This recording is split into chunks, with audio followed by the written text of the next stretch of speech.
protein packed and the perfect snack. I'm gonna show you how to make perfect boiled eggs without overcooking them. When I'm doing a boiled egg, I have my eggs out at room temperature. Now, if you don't have them at room temperature, if you're starting them out cold, that's totally okay, but the cooking time is gonna differ. So really important to have an ice bath ready. After we boil the eggs in the pot, we're gonna have the ice bath ready because it's gonna shock the eggs, it's gonna stop the cooking process, and it's gonna make sure that you have a tender boiled egg versus an overcooked one. And then of course you've got your pot. The thing that I do is I start with cold water. Yes, this is cold water. It's already in the pot. It's not boiling already.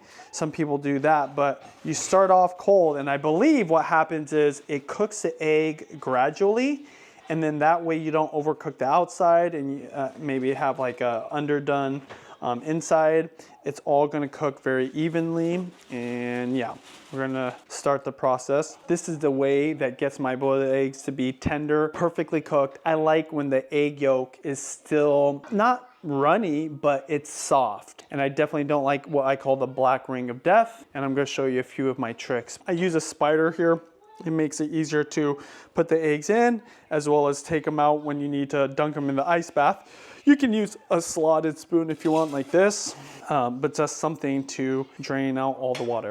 I find a spider works best. I'm gonna go ahead and cook about, let's just say 8 eggs, because the girls really like their boiled eggs. Just putting it in, I mean, I don't even need the spoon at this point since the water is cold technically. Just makes it just easier.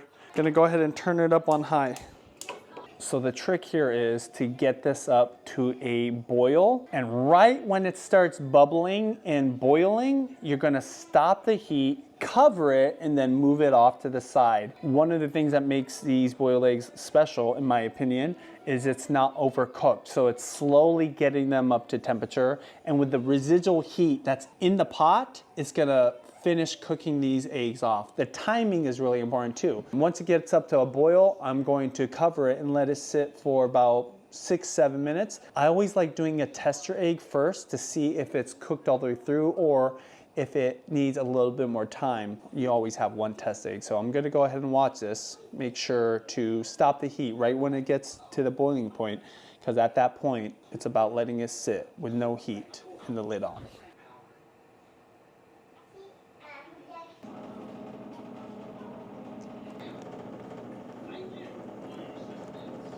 Okay, the water just got to a boil. I'm gonna turn off the heat. Really important that you do this right away. I'm gonna put it off to the side, cover it with a lid. At this point, your timer is gonna be your best friend. I'm gonna set a time for 7 minutes. Depending on how cold your eggs are, is gonna determine how long you let them sit here covered with a lid. We leave our eggs out. That's just what we do. We prefer it. It's just easier to cook with. It's not cold, and we eat our eggs so quickly, it's fine. But if you get them out of the fridge, it's gonna be a little bit of a different temperature. So you're gonna just have to learn what works for you. Now I set the timer for 7 minutes. Maybe at 6.5 minutes, I'm gonna take one out and I'm gonna dunk it into this ice bath. Have your ice bath ready. I have a lot of ice in here. It's been sitting with this water for a while, so it's super cold, because the ice bath not only is going to stop the cooking process, it also helps you with the eggshell to be able to peel it easier. One thing I love about boiled eggs, it's just so easy to make. Sometimes at night, I'll make it for the day afterwards. In the morning, we wake up and we'll literally have boiled eggs with toast.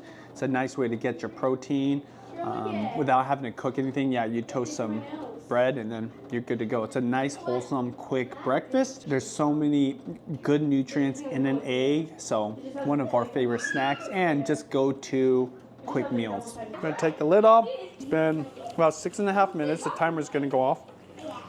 I'm gonna put one in there. I'm gonna cover the rest. Even though I've got the timer going on, I wanna make sure they're cooked. And while this one is still hot, but the outside is gonna be good, I'm gonna go ahead and peel it. I can already tell as I'm peeling this though, it's good to go. I just wanna double check. So I gotta do this quick because the other ones, as they're sitting in that pot, is still continuing to cook, but I can already tell right now, I don't even need to cut into this, that this is good. Oh yeah. That, okay, there you go. So I verified that they are good to go. Put it right into that ice bath.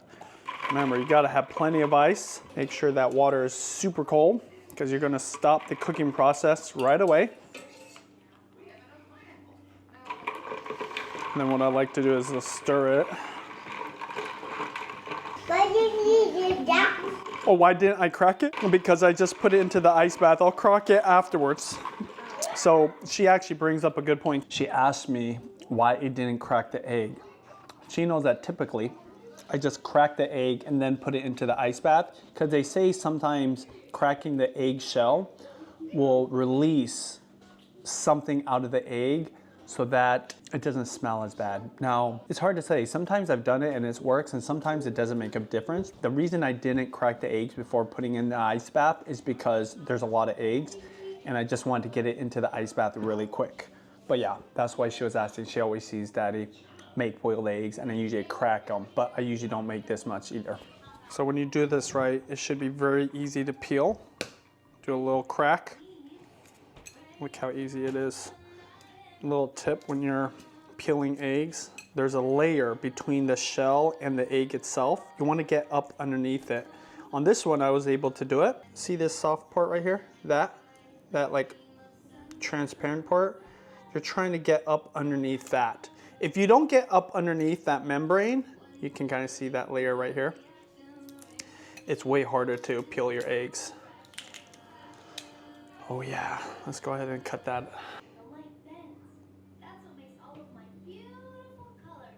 Oh, baby. Oh, yes. There you go. All right, so that's slightly overcooked to what I normally do.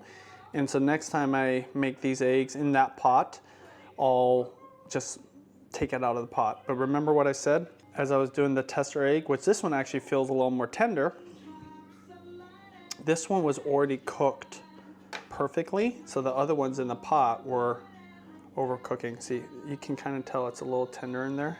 It doesn't really look that much different, but there you go. I love boiled eggs because it's easy to make, and you can eat these in so many different ways. You can put it into an egg salad sandwich. You can just put a little salt on there. We like to dip it in some Japanese mayonnaise, some Kewpie mayonnaise. It's also something that you can put into the fridge and snack on later or bring to lunch. So sometimes I'll just have 2 or 3 of these for lunch. If I want to go kind of lean and mean, high protein, then boiled eggs is a great, meal. And all of our girls love it. For how much they cost, even the nicer ones, the pasture-raised eggs, it's packed with nutrients and it's very healthy for you. Some people would say eggs are the perfect food. It's got everything you really need. Similar to milk, some people say whole milk, especially raw milk, is really good for you. I just like boiled eggs though, because they're delicious. Let me show you how we eat them. Honey, how do you like your boiled eggs? Salt, Kewpie, or another way? I would like Kewpie, but most places don't have Kewpie, so I'm happy with salt. Just like that, a little dollop.